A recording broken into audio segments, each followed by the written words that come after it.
In Poland, it was sunny, fresh, azure blue. I was shaving, and suddenly the earth begins to rumble and the sky to crackle. So said Julian Tuwim in describing the German invasion of Poland on September 1st, 1939. Shortly after the invasion began, Friedrich Pabst, a German architect and engineer, published a report titled Warsaw, die neue deutsche Stadt, the new German city. Pabst concluded that the Polish capital should be almost completely leveled. Except for the Warsaw Castle, the Leszczynki, and Belvedere palaces, which were to serve as residences for official visits, every other building was to be demolished. Aside from the physical destruction, the Polish inhabitants were to be ethnically cleansed as well, shrinking the population from 1.3 million to just 80,000. Additionally, some 130,000 German settlers were to be brought from the Reich to live in a newly constructed medieval German town. In the words of Alexandra Ritchie, a foremost expert on World War II Poland, the ideological justification for the erasure of Warsaw was simple. Warsaw had at one time been German, but had been corrupted by the Poles and the Jews. In a 1942 edition of The Approach, a periodical for Germans living in occupied Poland, the Nazi historian Dr. Hans Hoff wrote, "In 1420, 85% of the names of burghers in Warsaw were German, and they were the only ones who brought any cultural and economic life, administration, and justice to the city." Indeed, as the Führer himself described his plans, the ultimate task is to wipe out the Poles and repopulate lands that rightfully belong to Germany. Nazism was very much an ideology of settler colonialism. Richard Lucas as well brings clarity to the nature of German intentions in its east. From the very moment German armies plunged across the vulnerable Polish frontier, it was apparent that they were not waging a conventional war, that is, a war against the Polish government and its armed forces. Instead, the Germans waged war against the Polish people, intent on destroying the Polish nation. The Luftwaffe went out of its way to bomb and strafe civilians, he said. No target was spared. Sanitariums, apartment houses, and hospitals were attacked with the same ferocity as military targets. Perhaps nothing illustrates Hitler's fanatical desire for Warsaw's destruction quite like the testimony of General Franz Halder, at one time chief of the General Staff of the Army High Command. When Halder tried, in vain, to explain that storming Warsaw was unnecessary on military grounds, the Führer yelled, "No, Warsaw must be attacked." As Halder described the rest of his statement, how the skies would be darkened, how millions of tons of shells would rain down on Warsaw, how people would drown in blood. Then his eyes nearly popped out of his head and he became a different person. He was suddenly seized by a lust for blood. For 25 days, beginning on the 1st of the month, Warsaw was subjected to the first terror bombing of the Second World War. A portion of the city was flattened and some 25,000 people were killed. The Polish army could only crumble in the face of 65 German formations numbering 1.8 million men, equipped with 10,000 guns and mortars, 2,800 tanks, and more than 2,000 planes. On the 26th of September, 9 German divisions attacked simultaneously toward the city center. By October 1st, a company of German infantry marched into the Brühl Palace. Their entrance marked the beginning of 5 years of German military occupation. Nazi plans for Poland included reducing the country's population from 35 million to just 3 or 4 million. Generalplan Ost, the Nazi plan to Germanize the East, would be the blueprint for the ethnic cleansing of Poles.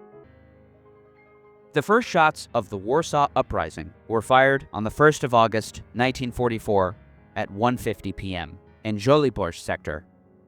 The insurgents poured into the streets. The longest and bloodiest urban insurgency of the Second World War had begun. General Bohr would later write of the dramatic moment that the resistance launched their surprise attack. For 5 years, they had all awaited this moment. Now the last second seemed like an eternity. At 5 o'clock, they would cease to be an underground resistance movement and would become once more regular soldiers fighting in the open. Thousands of windows flashed as they were flung open. From all sides, a hail of bullets struck passing Germans, riddling their buildings and their marching formations. In 15 minutes, an entire city of 1 million inhabitants was engulfed in the fight. The battle for the city was on. Hitler, still reeling from the assassination attempt, was a profoundly changed man. Major Cortez Enloe Jr., who interrogated Hitler's doctors for the U.S. Strategic Bombing Survey, later described how the attempt on his life set in motion in the mind of that evil and uncertain man a chain of psychological reactions that separated the Führer from his advisors and friends and gradually undermined his psyche. Indeed, among other consequences of the failed plot was the ascendancy of the Reichsführer SS. Hitler's deep distrust of his generals created the conditions for Himmler to be handsomely rewarded for his loyalty in time for the uprising in Warsaw. As a matter of fact, the suppression of the revolt would be the only ground operation of the Second World War led almost entirely by the SS. The uprising would be put down not by regular troops, but by some of the most notorious of Himmler's SS thugs, who had honed their skills in the killing fields of Belarusia. Erich von den Bach-Zelewski, Oskar Derlewanger, Bronislaw Kamiński, and members of Einsatzgruppe B, who had been unceremoniously ejected from their comfortable fiefdoms in the east, a consequence of the Soviet Bagration offensive. Unfortunately for the Polish fighters, those hardened SS troops, now banished from Belarusia, would find refuge in Poland. Details quickly started to emerge that so-called bandits were shooting at German officers in the Polish capital. Hitler wasn't worried, as he was advised these were isolated incidents, but by the evening, resistance fighters had pinned down the SS and police leader for the Warsaw district, Paul Otto Geibel. Geibel was now cowering in the basement of his residence with nowhere to flee. The Führer and Reichsführer drafted their order for Warsaw that evening, containing the following 3-point plan. Number 1. Captured insurgents ought to be killed, regardless of whether they are fighting in accordance with the Hague Convention or not. Number 2. The part of the population not fighting, women and children, should likewise be killed. Number 3. The whole town must be leveled to the ground. Houses, streets, offices, everything that is in the town. Warsaw will be wiped out, Hitler declared. Irena Orska was a witness. The beauty built up through centuries of Polish history was burning to ashes before our bloodshot eyes. Tadeusz Targoński survived this ordeal. When I looked for the last time at burning Czerniakov, tears as large as peas ran down my cheeks. Maybe it was because of the smoke all around, or because the great sacrifice and effort had been in vain. A Dr. Wronowski wrote of Pańska Street that the conditions of the refugees is terrible, especially as they have no food. The kitchen which used to work has stopped because there is no water. Famine has started.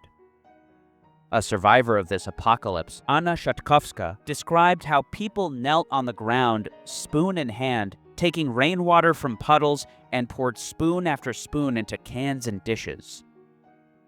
Doctors performed operations by the light of an old torch or an oil lamp propped up on a shelf. The floors were slippery with blood, and there were no anesthetics or medical supplies. Graves were hastily dug in parks, public squares, or pavements, but when the bombs fell, the corpses would be churned up again, leaving them exposed as food for the rats and flies. In the final weeks, many bodies were left unburied. The stench was terrible. On October 1st, General Bohr told the leadership in London, "Warsaw has no longer any chance of defense. I have decided to enter into negotiations for surrender with full combatant rights, which the Germans fully recognize. Negotiations tomorrow. I will arrange that the question of safety for the civilian population be linked with the question of surrender. I expect the surrender on October 3rd, 1944. A Wehrmacht soldier, Peter Steiten, would write to his mother, "I saw the drama of the Polish capitulation. Let's not lie to ourselves. Warsaw fell because of the concentration of our heavy weapons and not because of the courage of our units, even if some were fighting very well. The insurgents really deserved to be treated like soldiers. What could they do, as they lost their state and did not have their own army? Some 650,000 civilians would be expelled from Poland's capital. 20% of them sent to the Reich as forced laborers. 15% of them were sent to concentration camps. The rest were destined to be homeless refugees in various parts of the country. The emptying of the city set the stage for the final act in the long and tragic epic of the Warsaw Uprising. Following Warsaw's surrender, Hitler ordered the city razed to the ground. Reichsführer Himmler, reaffirming the Führer's order, declared, "The city must completely disappear from the surface of the earth and serve only as a transport station for the Wehrmacht. No stone is to remain standing. Every building must be razed to its foundations." Though Warsaw was already largely destroyed, SS troops would be sent in to level almost everything that remained. Verbrennungskommando would be tasked with burning the remaining buildings with flamethrowers until they collapsed, 8 hours a day for days on end. By January of 1945, some 85% of all the buildings of Warsaw were destroyed. 2 weeks after the Soviets captured Warsaw, Władysław Szpilman, author of The Pianist, walked through the streets of Warsaw without fear, a free man, for the first time in almost 6 years. "I was walking down a broad main road, once busy and full of traffic, its whole length now deserted. There was not a single intact building as far as the eye could see."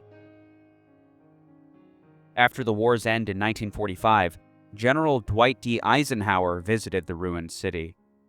He spoke with some authority when he declared, "I have seen many towns destroyed, but nowhere have I been faced with such destruction." In the summer of 1946, 2 years after the fateful uprising, Warsaw's banished people were returning. They sought to rebuild. Signs appeared urging residents to rebuild Warsaw, a task they fulfilled, to create one of the most marvelous recreations of a city anywhere in the world. The city that stands there today is nothing short of a marvel of reconstruction. But in August of 1946, the work was only beginning, and the people who showed up to sift through the rubble found the nightmare of the past just below the surface. At the Venezia Park in Wola, the Ursus and Franaszek factories, those wading through the ruins dug up ashes. At the military library at Ujazdowska Avenue, some 2 tons of human ashes were discovered, the work of the Verbrennungskommando. On the 6th of August, these faceless piles of remains were poured into 117 coffins and marched through the city. This display would memorialize the numberless victims of the city, of the massacres, of the siege. As many as 200,000 people perished following the revolt on the 1st of August of 1944.